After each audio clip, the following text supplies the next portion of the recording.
Hi, Mrs. Grasslin back again. This is Unit 5, Lesson 2, second lesson.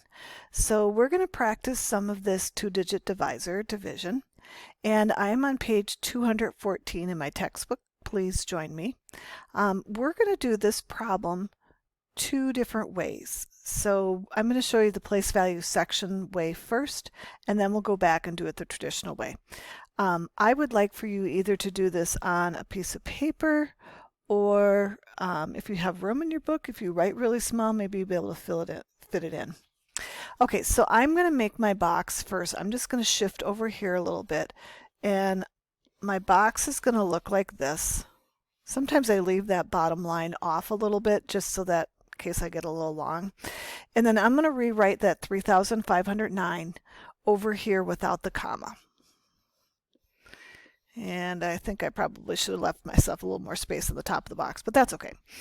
All right, so I'm going to do some of the same steps as I do in the traditional method. Remember, the traditional method, does McDonald's sell cheeseburgers? Okay, say it with me. The D stands for divide, multiply, subtract, compare, check, bring down. With the box method or the place value section method, we're just going to stop right here. Whoops. There we go. Right there. We're going to stop right there. We're just going to do the divide, multiply, and subtract. And it might make a little more sense to you because you don't have to worry about the comparing and you don't have to worry about the bringing down. You just kind of keep making boxes till you're done. So this problem is a little bit tricky because if you want to figure out how many times 54 is going to go into that number, you don't know your 54s. In the other problems, we could round it pretty easily. Well, 54 is kind of in the middle of 50 and 60, so you kind of have a choice to do. You can round it down to 50 when you're doing your estimate, or 5, but your estimate's probably not going to be that close because those numbers are far away from the number 54. You'll see what I mean in just a minute. So first thing we're going to do with this box method or place value section method is we're going to figure out where to put our first number. That's kind of the same as it is in the traditional method. So I'm going to take a look at the 3. Okay, does 54 go to 3? If I have 3 of something, can I give it to 54 different people? No. How about 35? Can I break that up into groups of 54? No. 350, can I break that up into groups of 54? Sure. I don't know how many would be in each group, but I know that I could. So my first digit's going to go right above that X. And I like to mark that with a little X just so that I keep everything all lined up nice and neat. Just like when we learned how to multiply by 2 digits, it was really important to keep your numbers nice and neat and straight. Same thing is true with division. So I'm going to just rely on this 50. And do an estimate that way. If you don't like the estimating, you could just try some different 54s off to the side. Just pick a random number and try it. If it's too big, then go smaller. If it's too small, then go bigger. But I'm going to use this 50. So 50 into 350 is so easy, right? 7 times. So remember when you're multiplying. So we just divided. Remember when you're multiplying by the 54, not by the 50 and the 5. So over here off to the side, I'm going to do 54 times 7. 7 times 4 is 28. Bring my 2 up. 7 times 5, 35. Plus 2 is 37. 378. Will that work? Can I do 350 minus 378? No. Bummer. So see what I mean? See how that number didn't work out very well? That's because our number here, the 50, was considerably lower than the 54. Okay, I'm going to erase this and I'm going to try 54 times 6. Now if that number was way too big, I might try 56 times 5 or 4, but it's pretty close. So 54 times 6, again, I'm not multiplying by the 50, I'm multiplying by the 54. 4 times 6 is 24. Bring my 2 up. 5 times 6 is 30. Plus 2 is 32. 324. Can I do 350 minus 324? Yes. 6 times. So I put a 6 here. And with the box method, we're really going to add a 0 here. We're going to say 60. And instead of multiplying 54 times 6, we're going to multiply 54 times 60. Well, you know 54 times 6 is 324. 60, you would just add a 0. So copy that 324 over there, add your 0. That's our multiply step. Next step, subtract.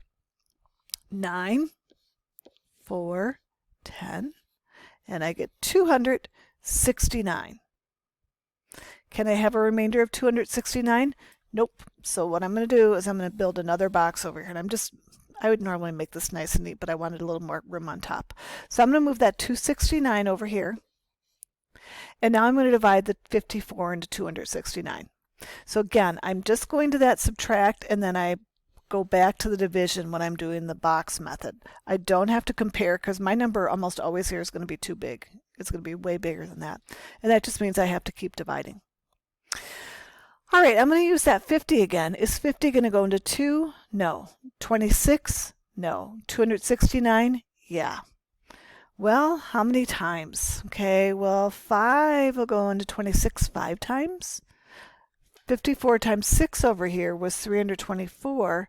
I am going to mess up my board here and go under that problem, do 54 times 5 and see if that works. And I get 270. Will that work? Oh no, so close, right? So you know what that means? We've got to do 54 times 4. And if I were doing this on scratch in real life, I would have a piece of scratch paper and I would line these all up side by side and I wouldn't have it messed up all over my paper. All right, 5 times 4, 20, 21, 216. So this one in there 4 times, right? I'm going to multiply 216, subtract 53. So my answer, 60 plus 4 is 64, remainder 53. Can I have a remainder of 53? Well, what's the biggest remainder I could have? I couldn't have a remainder of 54 because it'll go one more time. But yes, I can have a remainder of 53. All right, get your scratch paper ready. We're going to do the traditional method. All right, get yourself set up for our traditional method. And I just neatly rearranged the number, the 54s that we did off to the side over here, just so we don't have to go back and do that work again. And in real life, what I like to do is I keep a scratch paper just for figuring these out. And I like to line them up side by side like that so that I can just kind of look across and see, oh, which one's going to work best. So, traditional way. Now we're going to go back. We're going to do all the steps. Does McDonald's sell? We are going to do the compare and we are going to do the bring down. It's kind of going through the same process as before. You can estimate and use the 50 and figure out how many times 50 is going to go into that number. But because 50 is kind of far away from 54, your number that you choose to try first may not always work out. All right, so let's figure out where to put our first digit. Can I divide 3 into 54? No. Can I take 35 and put it into 54 groups? No. Can I take 350 and divide it into 54 groups? Yes. So my first digit goes above there. And remember last time we said 5 times 7 is 35 or 50 times 70 is 350? And we tried the 7 and it was 378. It was too big. So then we tried the 6 and it was better. Not perfect, but it was better. So it went 6 times. So put the 6 up above your 0. Do 6 times 4. Actually, you can just copy your number here, right? Copy the number 324. So that's our multiplying step. Write your 324 really nice and neat. Put the 4 under the 0, the 2 under the 5, and the 3 under the 3. All right. Next step is to subtract. Okay, so we would get, oh, that should be a 4. So we should get 26. So once we're done subtracting, we want to make sure we compare or check.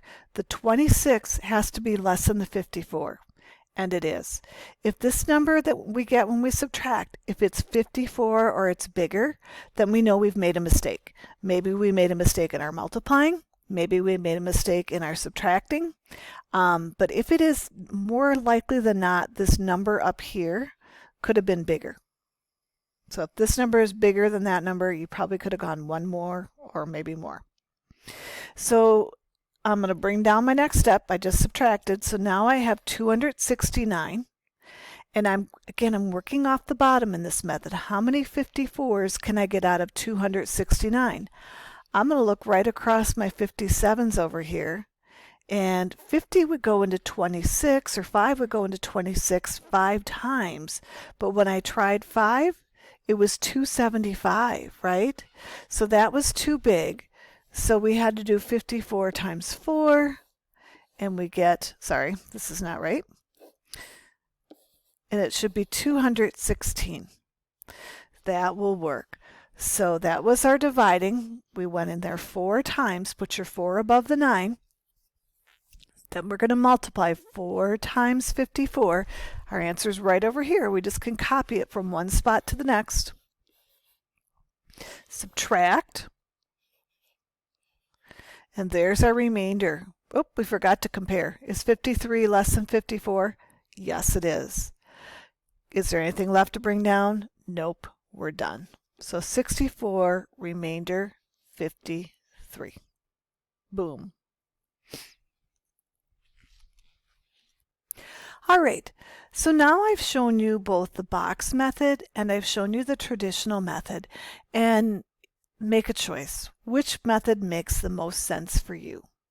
I would like for you to try number 6 using your method. So pause the video, try it, and then I am going to post, or I'll show you what it should look like both ways, depending on which way you do. So let's try number 6. All right, so here are the answers. If you got the answer 76, remainder 39, you are correct. If you didn't get it, or if you got lost along the way, just see if you can take a look at my work and figure out where you went wrong or where you got stuck. I also included, this is kind of like my little scratch paper over here of when I did my 42s. And I'm just going to tell you this, when I did it the traditional way, I thought 42, or I rounded it to 40, and I thought 40 would go into 32 8 times.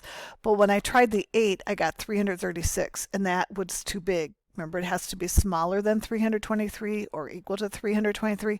So I ended up having to do a little bit of multiplying here. If that estimating messes you up and you just want to try some random numbers, like start with 42 times 5 and work from there, you certainly can do it. I just like to do it because it's a little more efficient and I don't have to spend so much time doing all these problems. If you did the box method, this is what it looks like. Again, I'm kind of using the same list of work up here so you could check and see if you multiplied wrong at all.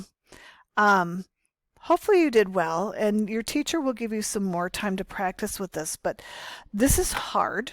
This is one of the harder things that you are going to have to learn this year. And I'm going to tell you this. I was introduced to division when I was in 4th grade, and I remember I did not get it at all. I was so lost. I was so confused.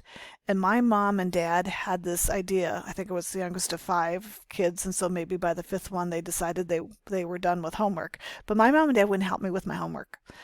Sometimes I had my oldest sister would help me.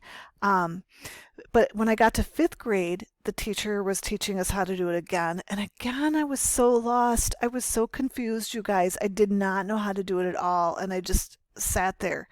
Again, no mom or dad. My sister was off to college. And my best friend said, Kathy, you can do this. And I don't know what words she chose, but all of a sudden when my friend showed me how to do it, a little light bulb went on in my head and I understood it. So maybe these videos aren't helping. Maybe your teacher's explaining and you're not getting it.